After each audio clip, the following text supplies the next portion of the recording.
खबर उमरिया जिले से है, जहां स्थानीय सर्किट हाउस में कांग्रेस पार्टी द्वारा पत्रकार वार्ता का आयोजन किया गया, जिसमें जिला कांग्रेस कमेटी के अध्यक्ष अजय सिंह तथा प्रदेश कांग्रेस के प्रवक्ता अमित तावरे ने संबोधित करते हुए बताया कि केंद्र सरकार की वर्ष 2026 की जनगणना के साथ जातिगत जनगणना कराने की घोषणा को सामाजिक न्याय की दिशा में क्रांतिकारी और ऐतिहासिक कदम है।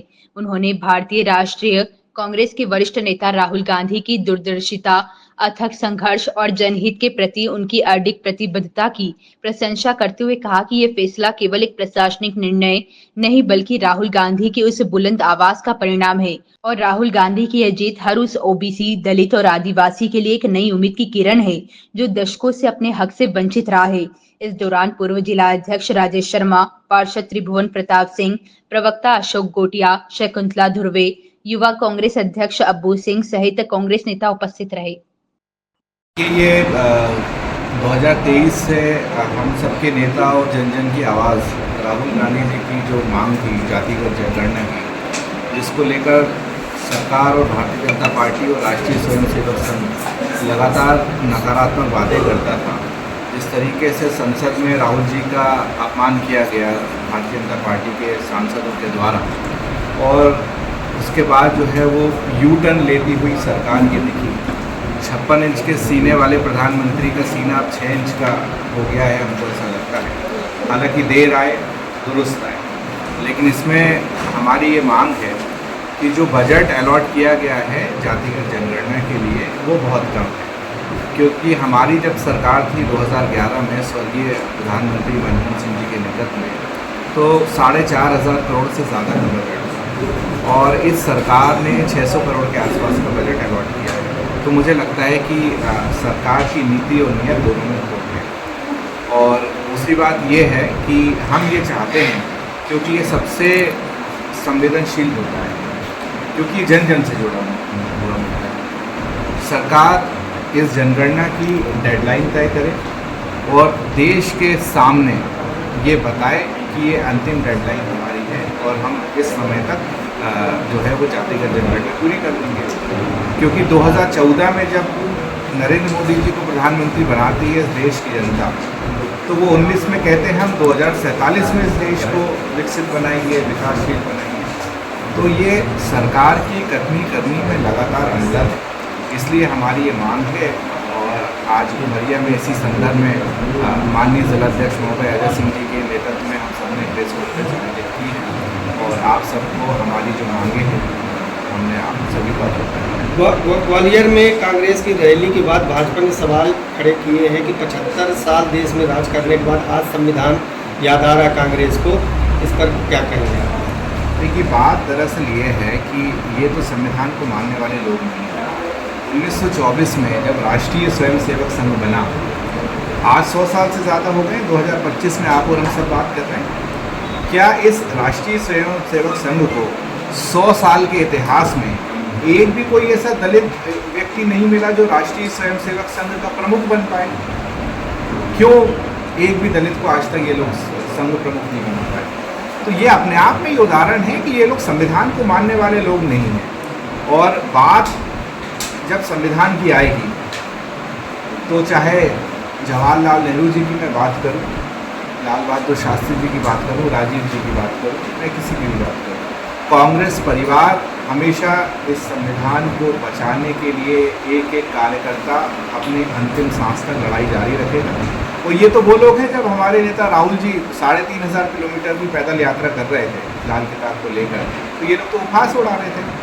आज यू टर्न लिया, जातिगत जनगणना कराई, तो आप आगे आगे देखिए होता है। को लेकर राहुल गांधी जी ने जिस तरीके से सदन में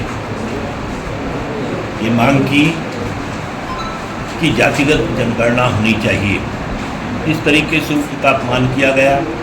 उसके बावजूद उन्होंने कहा कि हम जातिगत जनगणना कराकर ही रहेंगे, सरकार को मनवा कर रहेंगे, और आखिर मजबूर होकर सरकार को ये बात माननी पड़ी।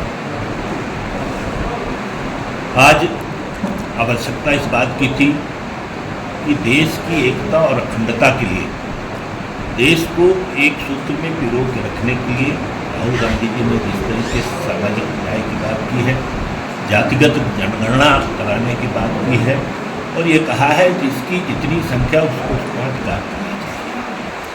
हम स्वागत करते हैं और आदरणीय राहुल गांधी जी को धन्यवाद ज्ञापित करना चाहते हैं कि उनकी जो मंशा थी और जो करना चाहते थे उसको उस तरीके से सरकार से वो करवाया उन्होंने और उनका यह निर्णय स्वागत योग्य है और सरकार ने भी इसको माना है, देश भी मान रहा है कि ये सामाजिक न्याय के लिए जरूरी था जातिगत जनगणना। आपने अभी कहा कि नल जल योजनाओं समेत तमाम योजनाओं में भ्रष्टाचार है। उमरिया भी में लगातार भ्रष्टाचार सामने आ रहे हैं, कभी मीडिया के द्वारा तो कभी शिकायतों के माध्यम से कई भ्रष्टाचार सामने आते हैं, लोकायुक्त पकड़ता है। इसमें विपक्ष उमरिया में शून्य गति क्यों है? कहीं शून्य गति नहीं है। जब आपकी बात नहीं सुनी जाती है तो हम तो आपके माध्यम से ही बात करेंगे। हम लोगों ने समय समय पर ज्ञापन दिया, आपने उसको उठाया भी, उसको नहीं सुना जा रहा है। एक हजारों की संख्या में 180 181 में आवेदन लगे हुए हैं, कोई ध्यान नहीं दे रहा है। उसके लिए बैठक होती है जिला स्तर पर, कहते हैं उनका निर्णय त्वरित गति से होगा, कहीं कुछ नहीं हो रहा है। यहाँ तो मुख्यमंत्री के उद्घाटन करने के बाद सब्जी मंडी में अब तक मंडी ट्रांसफर नहीं हो गई, 3 महीने हो गए, बाकी काम क्या होगा? नल जल योजना पूर्ण रूप से यहाँ फ्लॉप है। गंदा पानी पीने के लिए लोग मजबूर हैं और हम ये मांग करते हैं आपके माध्यम से कि तत्काल होना चाहिए। हमारा तो फिर रैली है, 8 तारीख को रैली करेंगे, फिर धरना प्रदर्शन करेंगे, रोज करते हैं, मांग करते हैं, पर सुनने वाला क्या? मुख्यमंत्री की बात नहीं सुनी जा रही है। उनके उद्घाटन करने के बाद विधायक लोग उद्घाटन करते हैं, उसी योजना का प्रधानमंत्री जी को उद्घाटन करने के बाद उस योजना का उद्घाटन हो रहा है। कोई माना ही सम्मान नहीं इस सरकार में किसी का। जिस प्रकार से गर्मी चरम सीमा पे है और आने वाला समय भीषण गर्मी से यहाँ के लोग जूझेंगे, जल संकट कहना सही है, यहाँ पर पेयजल का भीषण संकट है, लेकिन सरकार या प्रशासन मानने के लिए तैयार नहीं। लोग गंदा पानी पीने के लिए मजबूर हैं। जहाँ नल जल योजना, जहाँ बिजली का कनेक्शन नहीं है वहाँ भी कह देते हैं नल जल योजना चालू है। पानी की में टंकियों में पानी नहीं गया, पानी सप्लाई की बात करते हैं। बाकी जगह तो छोड़ दीजिए, उमरिया जिला मुख्यालय में नल जल योजना पूरी नहीं हो पाई है और ठेकेदारों का पेमेंट पूरा हो चुका, पैसे लेके गायब हो गए।